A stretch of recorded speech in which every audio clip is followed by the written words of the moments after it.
સીતારામ, જય માતાજી, જય મામાદેવ।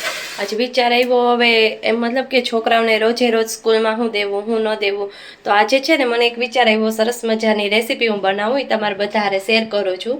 તો તમે બધા જોજો અને કમેન્ટ કરજો કે રેસીપી કેવી લાગી કેવી ન લાગી। હું આજે સરસ મજાની એક પૂરી બનાવું છું, જે છોકરાઓને હેલ્ધી પણ છે, સારી પણ છે અને ખાવાથી કંઈ નુકસાન નથી કરતું। તો ચાલો આપણે આગળ રેસીપી જોઈએ અને હું બનાવું છું પૂરી। જો આપણે હવે બીટ લીધું છે હાથમાં અને આ પાલક છે એને ક્રશ કરી લીધી પહેલાં। હવે બીટ લીધું છે, બીટની છાલ ઉખેડી લેવાની છે, પાલકને પણ ઝીણી ઝીણી સુધારીને મિક્સરમાં ક્રશ કરી લેવાની। હવે બીટ છે, બીટની છાલ ઉખેડી અને સરસ મજાનું એને ધોઈ એકદમ ક્લીન કરી લેવાનું બીટને। એટલે આપણી જે આ રેસીપી છે બીટ અને પાલકમાંથી જ બનશે। આપણે સરસ મજાની બીટની છાલ ઉખેડી લીધી, હવે એના કટકા કરીને આપણે નાખી દઈશું એને મિક્સર જારમાં, એટલે સરસ મજાનું પીસાઈ જાય। આખું બીટ તો હાડવું એટલે ના થાય।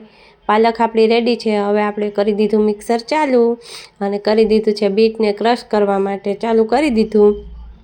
હવે આપણું જ્યાં સુધી આ બીટનો રસ બન્યો બરાબર, એટલે આપણે ખોલીને એક વખત આપણે એને ચેક કરી લઈએ। જો ચેક કર્યો તો સરસ મજાનું બીટ છે એ ક્રશ થઈ ગયું છે।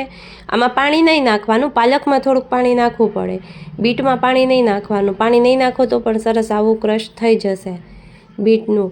એટલે આપણા પલ્પ રેડી થઈ ગયા છે। હવે આપણે 3 થાળીમાં થોડા થોડા લોટ લઈ લીધા છે, જેને જેટલી પૂરી બનાવવી હોય એટલી ક્વોન્ટિટીમાં લોટ લઈ શકે છે। એકમાં નાખી દીધો આપણે પાલકનો રસ નાખી દીધો એક થાળીની અંદર, એટલે એ લોટ આપણો ગ્રીન કલરનો બની જાય। એક થાળીની અંદર આપણે નાખી દઈશું જે ક્રશ કરેલું બીટ છે એ, એટલે એની અંદર બીટ માટે થઈને રેડ કલર આવી જશે।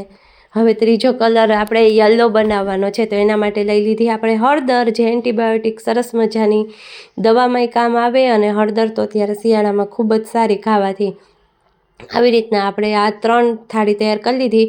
હવે આપણે 3ની અંદર સ્વાદ અનુસાર નાખી દઈશું મીઠું, કારણ કે પછી આની અંદર બીજું બધું એડ થાય। મેં ટ્રાયલ માટે ખાલી એક નમક જ નાખ્યું છે બરાબર, એટલે પૂરી આપણે જે નોર્મલ પૂરી ખાતા હોય એવી ખારો ટેસ્ટ આવે। તો આ એક આપણો યલો, આ રેડ અને આ ગ્રીન, આવી રીતે આપણા 3 કલર થઈ ગયા છે રેડી। હવે આપણે લોટ બાંધી લીધો છે, જો આ બીટનો આવો રેડ, હળદરવાળો યલો અને આ ગ્રીન, આવી રીતે આ 3 લોટ રેડી થઈ ગયા। આપણે એને 5 કે 10 મિનિટ રાખી દઈશું, એટલે આપણો લોટ સરસ કૂણાઈ જાય। લોટ કૂણાઈ ગયા પછી આવી રીતે આપણે 3 કલરનો એક લૂવો લઈ અને એક રોટલીની જેમ મોટું વણી લેવાનું છે। ગ્રીન કલરનું,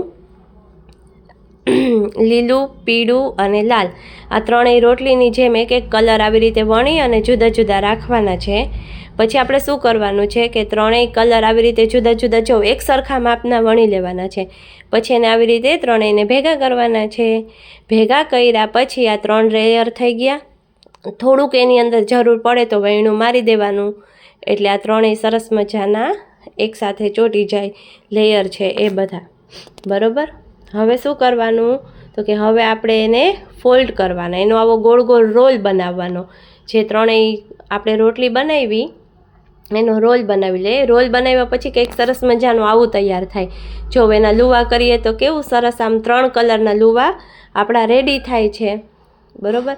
જો કેવી સરસ આમ કલર દેખાય, કોઈને લાગે જ નહીં કે આ પૂરીના લોટના લુવા છે, એવું લાગે કે કંઈક આમ મસ્ત મજાની મીઠાઈ બને। હું પણ આ પહેલી વખત ટ્રાય કરું, કર્યા પછી આમ લુક આવ્યો તો બહુ સારો આવ્યો, વાંધો નથી। જો કેવા સરસ મજાના જલેબી જેવા 3 લેયર દેખાય છે આપણે બરાબર।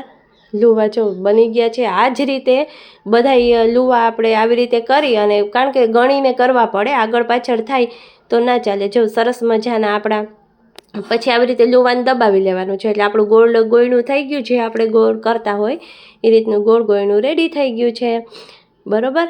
પહેલાંમાં મેં કર્યું હતું યલો, ગ્રીન, રેડ, હવે મેં શું કર્યું કે ગ્રીન કલર ઉપર રાખ્યો, એટલે પછી હવે આપણું આનું કંઈક કલર થોડોક જુદો થશે। એટલે આમાં તમે 3 કલર હોય તો ગમે એ કલર જે રોટલી તમે ઉપર રાખશો ને એ મેઇન કલર પૂરીનો પકડશે।